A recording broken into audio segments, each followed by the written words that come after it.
अस्सलामुअलैकुम रहमतुल्लाहि व बरकातुहू। मैं अब्दुल हफीज़ साजिद और आप मेरा यूट्यूब पर चैनल देख रहे हैं, Umar auto service and mechanical workshop. तो अगर आप हमारे चैनल पर नया तो मैं आपको दिल की था कराइयों से खुशआमदीद करता हूँ। साथ ही आपसे रिक्वेस्ट करता हूँ, अगर आपने अभी तक हमारे चैनल को सब्सक्राइब नहीं किया तो प्लीज़ ज़रूर सब्सक्राइब भी करें, लाइक करें, वीडियो को दूसरे भाइयों के साथ ज़रूर शेयर किया करें। उम्मीद करता हूँ पूरी दुनिया में जहाँ कहीं भी आप होंगे खैर वफियत से होंगे, और मेरी दिली दुआ है कि अल्लाह ताला हमेशा आपको अपने ज़मान में रखे, अल्लाह ताला हमेशा आपको खुश रखे, आबाद रखे, शाद रखे। तो दोस्तों, ये मैंने एक मोटरसाइकिल का इंजन खोला है, CD70 चाइना का। ये पीछे दिखा भाई मोटरसाइकिल, ये ट्रीट कंपनी का मोटरसाइकिल है। गलबन नया मॉडल ही है, कोई 18-19 मॉडल है तकरीबन, जिसका मैंने ये इंजन खोला है। तो इसको गेयरों का फॉल्ट था, तो मैंने कहा चलो आज गेयरों के बारे में भाइयों को मुझे कुछ मालूमात देते हैं। साथ वो दूसरा मोटरसाइकिल है, उसका भी काम हो रहा है वो दूसरी तरफ पर। तो इसका इंजन का काम था, मैंने कहा चलो वीडियो बनाते हैं, इंजन के मतलब भाइयों को कुछ मालूमात हो जाए। इधर दिखा भाई, तो ये अभी मैंने इंजन खोला है, ये जो इसका सब कुछ इधर रखा है, इधर दिखा भाई। तो ये इसका जो गेयर बॉक्स है वो अभी तक मैंने बाहर नहीं निकाला, तो मैंने कहा चलो भाई को दिखाते हैं लाइव ही कि इसको क्या फॉल्ट था। तो दोस्तों, इसका जो तीसरा गेयर था ना, वो जब लगाते थे तो वो आवाज़ करता था duck duck duck duck duck ऐसे। दूसरे जो 3 गेयर थे वो इसके ठीक लगते थे। तो ये फॉल्ट जब ऐसा हो तो ये इंजन के अंदर ही होता है, तो इसलिए आपने इसका इंजन खोला है। तो ये अभी जिस तरह मैंने खोला है उसी तरह अभी गेयर गुच्छा इसके अंदर है, मैंने निकाला नहीं। तो अभी आपके सामने निकालते हैं और देखते हैं कि इसको कहाँ पर फॉल्ट था। ये इसका किक स्पिनर होता है, इसको हम साइड पर रख लेते हैं, और ये इसका मुकम्मल गेयर गुच्छा होता है, इसको हम ऊपर उठा लेते हैं और निकाल कर देखते हैं कि इसको क्या मसला है। ये थोड़ा सारा जो बैरंग होता है उसके अंदर हमारा जो गुच्छा होता है वो जाम होता है, इसलिए ये थोड़ा सारा मसला कर रहा है। तो अब ये हमने निकाल लिया है, इसको इधर साइड पर रख लेते हैं। और ये इसकी गिरारियाँ हैं, ये इसकी हैं। इसकी मैंने कुछ दिन पहले वीडियो भी बनाई है गिरारियों के मुतल्लक, आप वहाँ पर जाकर देख सकते हैं कि गियर गुच्छे की फिटिंग कैसे हमने करनी है। तो अब हम इसकी जो एक गिरारी है उसको चेक करते हैं कि इसको कहाँ पर फॉल्ट है। तो दोस्तों, देख सकते हैं कि पहले नंबर पर ये आगे ये नज़र आ रहा है आपको, इसका जो दंदा है वो टूट चुका है, नज़र आ रहा है। इसी वजह से ये हमारी जो मोटरसाइकिल थी ये गियर की प्रॉब्लम करती। तो अब हमने दूसरी गिरारी देखनी है जिसके साथ ये लगी होती है, ये यानी कि ऐसे लगती है ऐसे। तो अब ये इसके साथ चल रही है। अब हमने इस गिरारी को देखना है कि ये भी टूटी हुई है या सिर्फ वो ही टूटी हुई है। इसको आप उतार भी सकते हैं, तो ऐसे आप घुमाकर आराम के साथ इसको देखें और आपको नुक्स जो है नज़र आ जाएगा। तो ये इसका धंधा दोस्तों नज़र आ रहा है, डैमेज हुआ है, मुकम्मल नहीं टूटा, क्लियर नज़र आ रहा है, लेकिन ये डैमेज हुआ है। तो दूसरी गिरारी जो है वो भी आप घुमा कर देख लें, तो वो इसकी गिरारी सब ठीक है। उसकी वजह ये है कि क्योंकि इसके दूसरे गेयर जो थे वो बिल्कुल ठीक लगते थे, सिर्फ जो इसका तीसरा गेयर था इसको फॉल्ट बना है। तो अब हम ये देखते हैं, तो इसका भी वो जो मैंने आपको बताया यही टूटा हुआ है जिसकी वजह से प्रॉब्लम कर रहा था। तो दूसरी इसकी गिरारियाँ सब जो है वो ठीक है।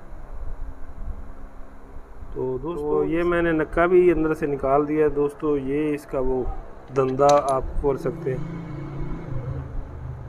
तो किधर की ये गिरारी जो है हमारी, इसका ये टूटा हुआ था, इधर से नज़र आ रहा है ये वाला, ये हमारा टूट गया था जिसकी वजह से हमको ये प्रॉब्लम आ रही थी। ठीक है, तो हल है। अगर आपने मोटरसाइकिल रखना है हमेशा के लिए, आप इधर का ऊपर। तो दोस्तों, इसके 2 हल हैं। एक हल ये है कि अगर आपने मोटरसाइकिल रखना है हमेशा के लिए, तो मेरा यही मशवरा मैकेनिक भाई को भी होगा, कस्टमर होगा, कि आप इसका जो गेयर गुच्छा है मुकम्मल तब्दील करें, किसी भी अच्छी कंपनी का आप लेकर डाल लें। तो मिलना तो चाइना में ही है, आप क्रोनलिफान का डाल सकते हैं, ISH का डाल सकते हैं। बहरहाल किसी अच्छी कंपनी का आप मुकम्मल ये जो गेयर गुच्छा है ना ये लेकर डाल लें। इसके मुख्तलिफ रेट हैं, 1400, 1500, 1800, 2000, इस तरह के मुख्तलिफ जो कंपनी है उनके मुख्तलिफ रेट है। बहरहाल 2000 से लेकर अपना 1400 से लेकर 2300 इसके दरमियान इसका जो है ना वो कीमत होती है। बकाया छोटी बड़ी दुकानों का भी इशू होता है, बकाया कुछ ऐसा भी होता है जो भाई लाहौर से सामान लेकर दूर जाते हैं, साफ ज़ाहिर उनका फिर ऊपर वो किराया लगता है, मामलात होते हैं, इसलिए उनका रेट भी कुछ ज़्यादा होता है। ये मैं आपको अपने इलाके की बात कर रहा हूँ। बाज़ औक़ात ऐसे भी इलाके हैं जो लाहौर से माल लेकर जाते हैं, वहाँ पर उनको बिल्टी वगैरह किराया सब कुछ महंगा पड़ता है, इसलिए उनका रेट थोड़ा सा अप भी हो सकता है। बहरहाल सही तरीका तो ये है कि आप इसका गेर गुच्छा मुकम्मल डालेंगे, आपको बाद में परेशानी ना बने। तो अगर आप इसकी बचत करना चाहते हैं या आप चाहते हैं कि मैं थोड़े से रिलीफ मिल जाए और हमारा काम भी ठीक हो जाए, तो उसका दोस्तों हाल ये कि ये जो दोनों गरारियाँ हैं ना, ये आप तब्दील कर लें, एक ये और एक ये दोनों मिल जाती हैं अलग। तो ये गरारियाँ भी अगर आप डालेंगे तो आपका मसला हल हो जाएगा। तो इसको आप ऐसे निकाल लें जैसे मैंने ये निकाली है। तो एक इसकी ये जो मैंने आपको इसका धंधा बताया ख़राब है, और दूसरी वो जो गरारी है जिसका ये धंधा टूट गया है। तो इसका निकालने का तरीका ये है कि आप लाक प्लास की मदद से, ये इसका लाक होता है, तो इसको आप उतार लें और ये दोनों जो गरारियाँ ये आप साथ लेकर जाएं, ताकि जिस दुकान से भी आपने चेज़ करनी है उसको मसला ना बने। उसको आप दिखाएं कि भाई हमें ये गरारियाँ चाहिए, तो वो आपको दे देगा, आप वो लेकर आ जाएं। तो मेरा भी अब वो कस्टमर जो है वो गाड़ी देकर चला गया है, उसने कहा इसे आप चेक कर दें। तो मैं अब उससे पूछ लेता हूँ कि आपने क्या करवाना है, किस तरह काम कराना है, क्योंकि साफ ज़ाहिर है इसमें जो हमारा कस्टमर होता है उसकी भी जेब खर्ची भी देखनी है और उसका मशवरा भी इसमें लाजमी होता है, क्योंकि साफ ज़ाहिर है पैसे उसने लगाने होते हैं। तो इसलिए उसकी साथ जो है मशवरा या उसकी रहनुमाई ज़रूरी, ये इसका ख़राब है धंधा। तो इसलिए हम ये इसकी दो गरारियाँ या तब्दील करेंगे या मुकम्मल कुछ है। तो बेहतर तो ये है कि आप अगर अफोर्ड कर सकते हैं, क्योंकि इसकी इंजन की मजदूरी भी काफ़ी होती है, क्योंकि मुकम्मल इंजन खोलना होता है। तो इसलिए जो मेरे मैकेनिक भाई हैं वो भी मुख्तलिफ़ इलाकों में इनकी मजदूरी है, 1000 भी है, 1500 भी है, 2000 तक भी लेते हैं। तो इसलिए रोज़ाना ये नहीं खोला जाता इंजन, क्योंकि ये मेन इंजन का काम है। इसलिए बेहतर से ये है कि आप मुकम्मल जो गेयर बॉक्स है वो डालें, तो ताकि आपको कल को भी परेशानी ना बने, क्योंकि दूसरी गरारी वगैरह भी हैं जो वो भी मसला कर सकती हैं। तो अगर आप पैसों की बचत करना चाहते हैं या आप चाहते हैं कि हमें थोड़ी सी रिलीफ मिल जाए, तो उसका हाल ये है कि आप जो भी गरारी टूटी है वो आप ले सकते। तो ये दोनों गरारियाँ आप साथ लेकर जाएँ और वहाँ से आपको मिल जाएंगी और आप ले आकर फिट करें। तो मैं भी इंशाल्लाह कोशिश करूँगा कस्टमर से मशवरा करके कि वो क्या फ़ैसला करते हैं। तो मैं इंशाल्लाह कोशिश करूँगा कि आपको बाद में बता दूँ कि हमने मुकम्मल बॉक्स डाला है या गरारियाँ डाली हैं।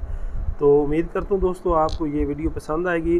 बकाया ये गरारियाँ कैसे फ़िट करनी है इसकी मेरे चैनल पे वीडियो है, आप जाकर देख सकते हैं, आपको ज़रूर इससे रहनुमाई होगी, क्योंकि ये मुकम्मल ही गेयर बॉक्स खोला है, ये सब वाशर इसी की होती हैं। तो उसमें मैंने तफसील के साथ बताया है कि ये वाशर कौन सी कहाँ पर रखनी, कैसे रखनी है और कौन सी गरारी कहाँ पर रखनी है, आपको वहाँ से मदद मिल जाएगी। तो उम्मीद करता हूँ दोस्तों आपको वीडियो ज़रूर पसंद आएगी और हमें अच्छा सा कमेंट ज़रूर किया करेंगे हमारी वीडियो आपकी नज़र में कैसे गुजर गई है। तो कुछ भाई कॉल करके भी हौसला अफजाई करते हैं, अल्लाह ताला को खुश रखे। वो कहते हैं कि उस्ताद जी आपकी वीडियो से हमें बहुत कुछ सबक मिलता है और हम काफ़ी काम कर लेते हैं। तो इसलिए मैं चाहता हूँ कि आपके लिए मैं नई से नई और अच्छी से अच्छी वीडियो बनाऊँ और ऐसी वीडियो बनाऊँ जिससे आपको फ़ायदा हो। तो इंशाल्लाह मिलेंगे किसी नई वीडियो में, तब तक के लिए अल्लाह हाफ़िज़।